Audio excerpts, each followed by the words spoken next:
So network marketing business को या forever living की अगर स्पेसिफिकली बात करें तो उसको एक इक्वल अपॉर्चुनिटी बिजनेस कहा जाता है। इक्वल अपॉर्चुनिटी से मुराद के हर आम इंसान, आप और मैं जैसे कोई भी इंसान इस बिज़नेस को आराम से स्टार्ट कर सकता है। तो इस हवाले से अब जो देखने में आ रहा है, जो दिख रहा है, वो ऐसा लगता है कि ये बहुत ज़्यादा ना मनी गेम है शायद, या सिर्फ वही लोग इसमें सक्सेसफुल हो सकते हैं जिनके पास पहले से बहुत पैसा है। तो फिर तो ये तो क्लैश हो गया ना सर, जो यानी जो हमें दिख रहा है और जो कंपनी हमें बता रही है उसमें थोड़ा सा डिफरेंस नज़र आ रहा है। तो पाकिस्तान एंटरप्रेन्योर हब किस तरह से इस इक्वल अपॉर्चुनिटी को पाकिस्तान में इंट्रोड्यूस करवा रहा है? देखिए, फर्स्ट ऑफ ऑल जो कंपनी कहती है उसको लोग सुनते नहीं है, ठीक है, बिकॉज कंपनी ने कुछ पॉलिसी बुक्स बनाई है, कंपनी ने कुछ अपने स्टैंडर्ड्स बनाए हैं, ठीक है। लोग उसको पढ़ने की जहमत नहीं करते। पहली चीज़ तो ये है, क्योंकि पढ़ने में मेहनत लगती है, मेहनत तो करनी नहीं है, तरद्दुद तो करना नहीं है। कंपनी जो है वो बेसिकली उसने रूल्स बड़े स्टैंडर्ड बनाए हैं और बहुत फेवरेबल बनाए हैं हर इंसान के लिए, कि उसके लिए ग्रो करना, उसके लिए अपॉर्चुनिटी को वेल करना, उसके लिए आगे बढ़ना बहुत आसान है, ठीक है।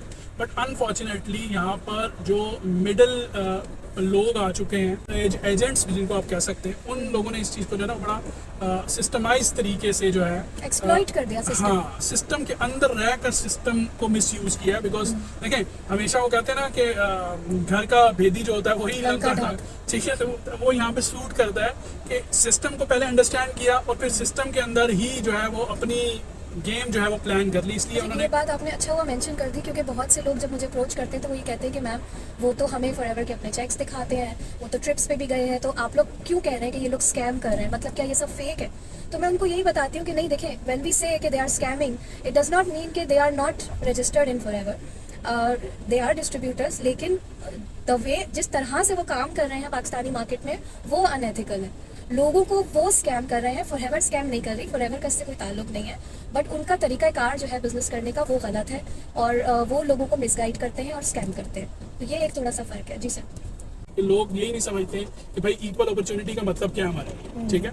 दूसरी चीज़ यहाँ पर आपने बात की कि मनी गेम बनती जा रही है, तो मनी गेम यस, उसकी रीज़न ये है कि लोगों के अंदर जो है ना वो सक्सेस हंगर पैदा किया जा रहा है, ठीक है। जब सक्सेस हंगर होगा, किसी भी खाने की क्रेविंग होती है, तो यू डोंट केयर कि आपने एक बिरयानी खाई है या दो खाई है, you just want to eat, ठीक है। तो इसी तरह जब सक्सेस का हंगर होगा तो यू डोंट केयर कि आप उसको राइट वे में हासिल कर रहे हो या रॉन्ग वे में हासिल कर रहे हो। आप उसको अगर रॉन्ग वे में भी हासिल करोगे तो you will justify your own thought of achieving it, ठीक है।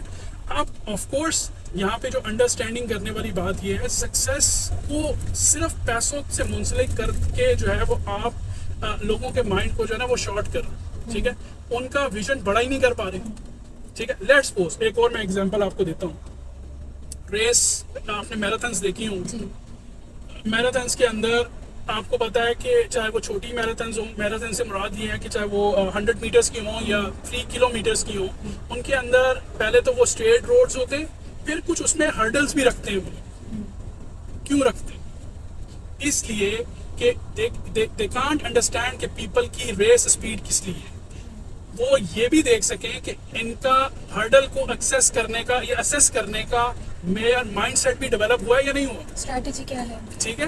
क्या ये हर्डल्स के ऊपर से भी जंप कर सकेंगे या नहीं कर सकेंगे, या सिर्फ इन्होंने अपनी स्पीड ही बढ़ाई है, ठीक है, सिर्फ भागना ही तो नहीं सीखा।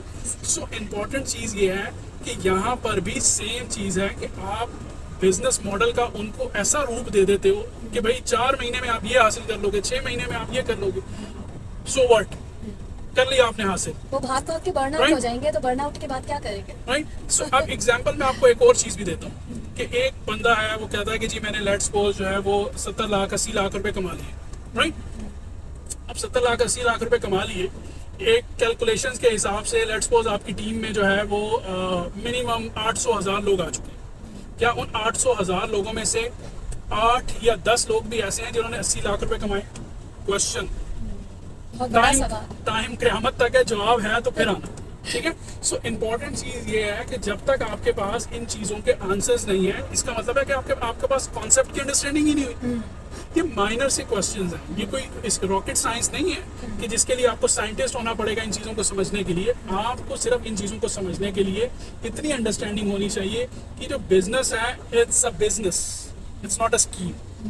स्कीम में प्रोडक्ट की बात नहीं होती, स्कीम में सर्विसेज की बात नहीं होती, स्किल्स की बात नहीं होती, कम्युनिकेशन की बात में सिर्फ वहाँ पे रट्टा लगाया जाता है, आप तोते बन जाओ और तोते बन के आपने ये काम करना, and you will get what you want. सही